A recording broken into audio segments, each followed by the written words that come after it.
శ్రీ గురుభ్యో నమః. ఓం శ్రీ మాత్రే నమః. శని వక్రగతి 138 రోజుల పాటు జూలై 27వ తారీఖు నుంచి డిసెంబర్ 11వ తారీఖు వరకు కూడా శని వక్రగతి యొక్క ప్రభావం మేషాది ద్వాదశ రాశుల మీద ఏ విధంగా ఉండబోతుంది? శని ఆయుష్ కారకుడు, అంటే ఆయుష్ని ఇచ్చేవాడు ప్రధానంగా శని.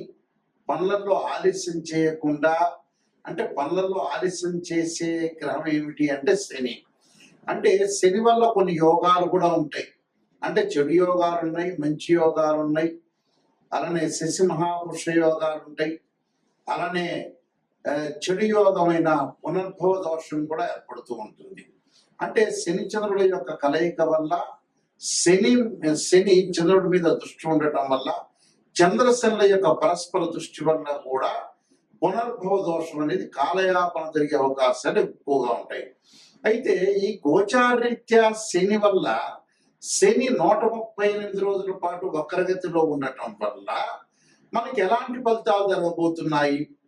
శని యొక్క కారకత్వాలను మనం చూసుకునేటట్టయితే, శని ప్రధానంగా కొన్ని భావాలకి, అంటే వ్యయభావానికి కూడా అధిపతి శని. అలానే ఇక్కడ శని ఏదైతే ఆయుష్ని, ఆరోగ్యాన్ని, ప్రధానంగా పనులలో ఆలస్యాన్ని, అలానే ఇలాంటి విషయాలన్నిటి కూడా కారణభూతం. అంటే ఇనుము, ఆయులు, పనులు, అలానే ఆరోగ్యపరంగా ఇబ్బందులు, అలానే ఎముకలు, అలానే పాదాలు, కీళ్ళు, ఇలాంటి వాటిలన్నిటికీ కూడా కారణభూతమయ్యే గ్రహం ఏంటంటే శని. అంటే ప్రమాదాలు, అనుమానాలు, అవమానాలకు కూడా కారణభూతమైందే శని. మరి శని గ్రహం, ఇవన్నీ కూడా శని గ్రహం యొక్క ఫలితాలు ఏ విధంగా ఉండబోతున్నాయి?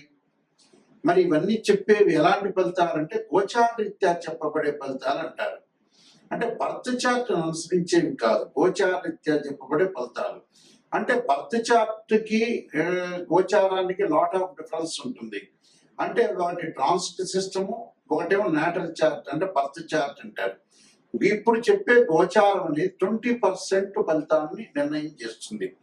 అందులో మన ఈ 138 రోజుల పాటు శని యొక్క ప్రభావం ఏంటి, వృత్తి, ఉద్యోగ, వ్యాపార రంగాల్లో ఏ విధంగా ఉండాలి, వివాహపరంగా ఏ విధంగా ఉండాలి, ప్రమాదాలు, ఇళ్ళు కొనుగోలు చేయటం, వస్తువులు కొనుగోలు చేయటం, అలానే ఆరోగ్యపరంగా ఎలాంటి ఇబ్బందులు కలగబోతున్నాయి, కోర్టు సమస్యలు ఏ విధంగా ఉండబోతున్నాయి, సంతాన పరంగా సమస్యలు ఏ విధంగా ఉండబోతున్నాయి అని చెప్పగలిగేది శని యొక్క ప్రభావం కూడా అన్ని స్థానాల మీద. అంటే ఏ భావాధిపతి ఉంటుందో ఆ భావాధిపతి మీద కూడా శని యొక్క ప్రభావం, దృష్టి అనేది ఉంటుంటుంది సహజంగా. ఎందుకంటే మకర కుంభ రాశ్యాధిపతులకు శని అయ్యాడు.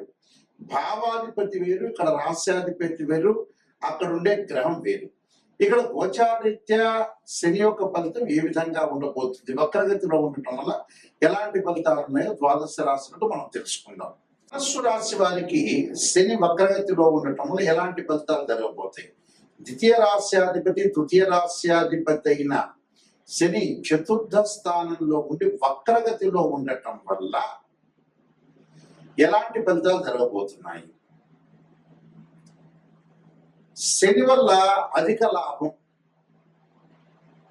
ఫైనాన్షియల్ పరంగా ఉండే డెవలప్మెంట్స్ బాగా ఉండటం, గతంలో ఉన్న పెండింగ్ లో ఉన్న పనులన్నీ కూడా పూర్తి చేయటం, అలానే స్త్రీ భోగభాగ్యాలు, సుఖ సంతోషాలను పొందే అవకాశాలు ఎక్కువ ఉండటం, భూమి, గృహము, వాహనాలు, యంత్రాలు, పనిముట్లు ఇలాంటివన్నీ కూడా కొనుగోలు చేయటం, స్త్రీలకి సంఘంలో గౌరవ మర్యాదలు బాగా పెరిగే అవకాశాలు ఉంటాయి, వృత్తిపరంగా సుఖము, ధనలాభం కలగటం, ఆరోగ్యము, ఆనందము, వివాహ శుభ కార్యక్రమాల్లో పాల్గొనే అవకాశాలు ఖచ్చితంగా ఉంటాయి.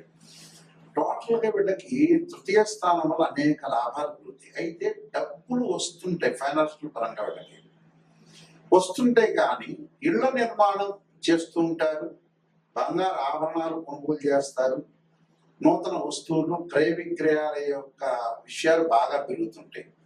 పెరిగి విదేశాలకు వెళ్ళే అవకాశాలు, అలానే అన్నదమ్ముల మధ్యలో కోర్టు సమస్యల పరిష్కారం జరిగి పిత్రార్జితం ద్వారా వచ్చే డబ్బులు ఏవైతే వస్తాయో అవన్నీ కూడా లాభాలు కలిగే అవకాశం పైకి ఉంటాయి.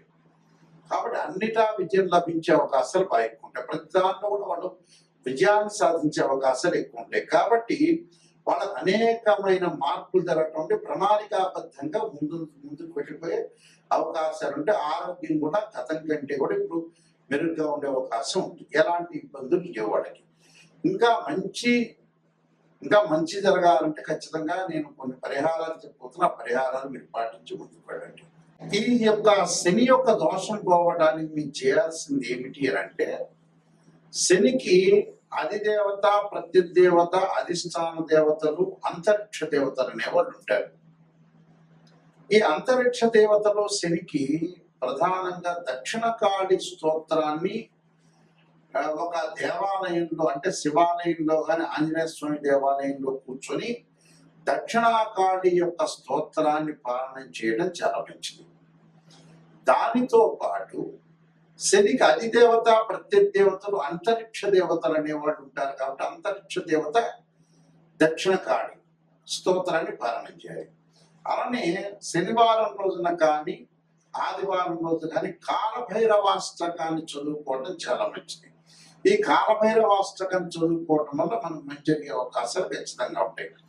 అలానే శనివారం రోజున ఈ 138 రోజుల ఒక శనివారం రోజున నల్ల నువ్వులు బెల్లాన్ని కలిపి ఉండల్లాగా తయారు చేసి ఒక దేవాలయంలో ప్రధాన అర్చకులకు ఇస్తే ప్రధాన అర్చకులు అందరికీ కూడా వితరణ చేసే అవకాశాలు ఖచ్చితంగా ఉంటాయి. దాంతో పాటు శనీశ్వర హోమము అలానే 19,000 సార్లు శని జపాన్ని చేసుకోవటం కూడా చాలా మంచిది. అలానే ఆరోగ్యపరంగా ఇబ్బందులు కలుగుతున్న వ్యక్తులకి నువ్వుల నూనెతో శివుడికి అభిషేకం చేయటం ఒకటి. శరీరే జర్జరీభూతే వ్యాధిగ్రస్తే కలిబరి ఔషధం జాహ్నవీతోయం వైద్యో నారాయణ హరి మంత్రాన్ని చక్కగా చదువుకోవాలి. నీలాంజన సమాభాసం లైపుత్రేమాకృతం ఛాయా మార్తాండ సంభూతం తం నమామి శనీశ్వరం అనే మంత్రాన్ని చక్కగా చదువుకోవటం. అలానే నల్ల నువ్వులు, అలానే నల్లని వస్త్రము, నల్లని గొడుగు, నల్లని చెప్పులు, నల్లని మేకు దానం చేయటం వల్ల కూడా శని యొక్క దోషం పోయే అవకాశాలు ఖచ్చితంగా ఉంటాయి.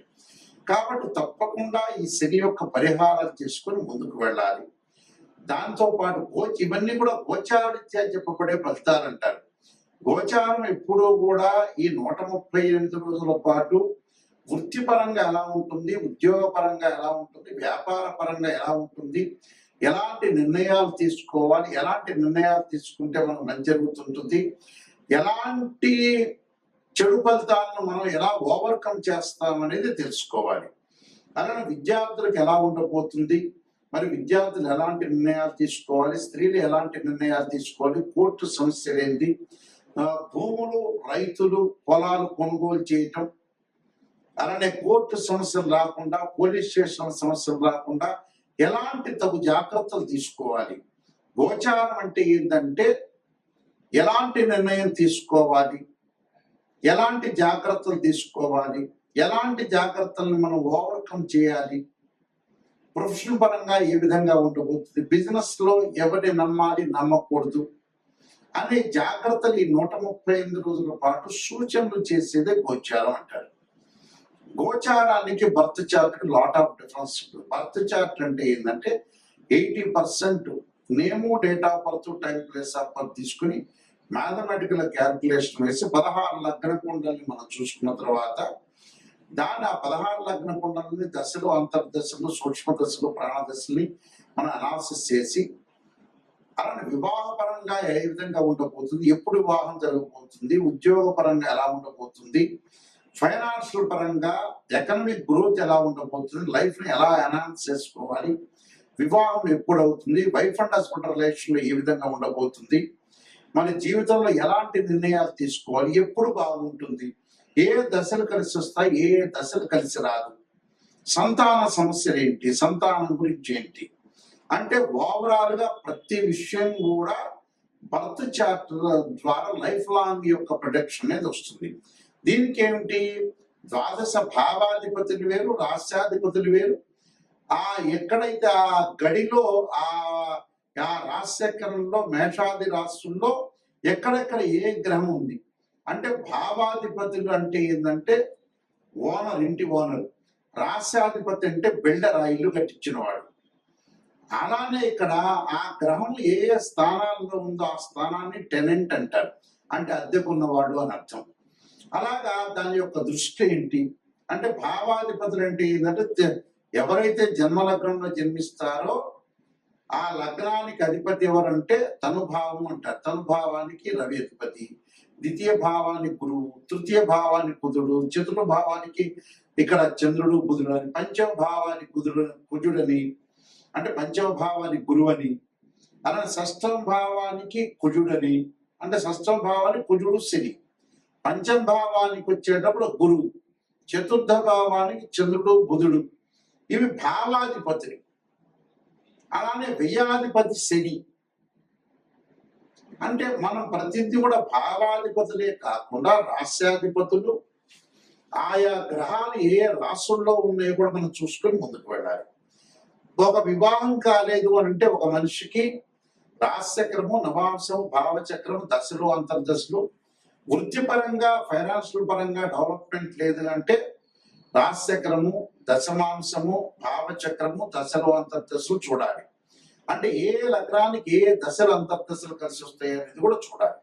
ఇలాగా చాలా మంది కూడా ఏం చేస్తారంటే, ఒక ఆస్ట్రాలజర్ని అప్రోచ్ అయినప్పుడు ఏదో చెప్పండి గురువు గారు, నా పాజిటివ్ చెప్పండి అని వాళ్ళు చాలా మంది ఉంటారు. నిజంగా పాజిటివ్ అనేది కాదు, ఫస్ట్ నెగిటివ్ తెలుసుకున్న తర్వాత పాజిటివ్. నిజం అనేది నిప్పు లాంటిది, అసత్య దూరం అంటే సత్య దూరం అని అర్థం.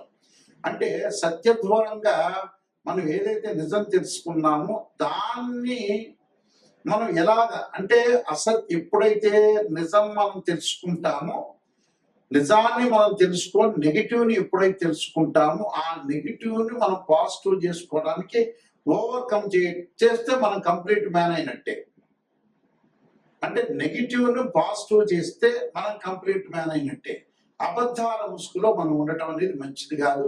ఎప్పుడైనా సరే ఆస్ట్రాలజర్ని అప్రోచ్ అయ్యేటప్పుడు కరెక్ట్ గా నిజం తెలుసుకుంటే మీ జీవితం బాగుపడినట్టే. ఏదో ఆస్ట్రాలజర్స్ కి మనం డబ్బులు ఇచ్చాం కదా, పాజిటివ్ చెప్పండి అనేది కరెక్ట్ కాదు. అందువల్ల నిజాన్ని తెలుసుకోండి. ఆ నిజాన్ని తెలుసుకొని ఏదన్నా జాతక పరంగా నెగిటివ్ ఉంటే దాన్ని ఓవర్కమ్ చేసుకుంటే కంప్లీట్ అవుతుంది. మా వెబ్సైట్ www.nayakanti.com, nayakanti.in. నేను నెంబర్ ఆఫ్ ఆస్ట్రాలజీ బుక్స్ రాశాను. కాలసర్పయోగం, కాలసర్పయోగ చంద్రిక, రాహుకేతులు, ఛాయాగ్రహాలు, బృహత్ పరిహార సింధు, పుత్రగణపతి వ్రతము, స్వప్న శాస్త్రము, సర్వదేవతా గోత్రులు ప్రవర్తు పార్ట్ 1, పార్ట్ 2. అలానే ముఖ్యంగా నవగ్రహ దోషాలకి ద్వాదశ మహావిద్యల యొక్క స్తోత్ర పారణాలు, వివాహ మార్తాండము, జాతక Chandrika, production of astrology, transcripts of results అనే బుక్స్ రాశారు. మీరు అన్ని కూడా నిజంగా నెగిటివ్ తెలుసుకొని దాన్ని పాజిటివ్ చేసుకోవడం ఎలా అనేది పాయింట్ ఆలోచన చేయండి. ఎందుకంటే మ్యాథమెటిక్స్లో డిగ్రీల్లో ప్రతిదీ కూడా అనాలిసిస్ చేస్తేనే మనకు తెలుస్తుంది.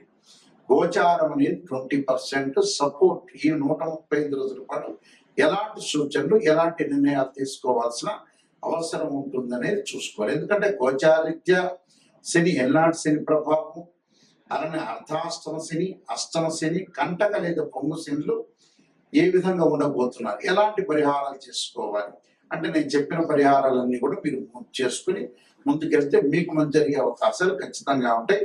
మీకు అందరికీ కూడా స్క్రీన్ మీద స్క్రోలింగ్ అవుతున్న నెంబర్ కనపడుతుంది, ఆ నెంబర్కి నాకు కాల్ చేయొచ్చు. మీ అందరికీ కూడా పరమేశ్వరుడి యొక్క కరుణాకటాక్షం ఉండాలని ఆశిస్తూ సర్వే జనా సుఖినో భవంతు.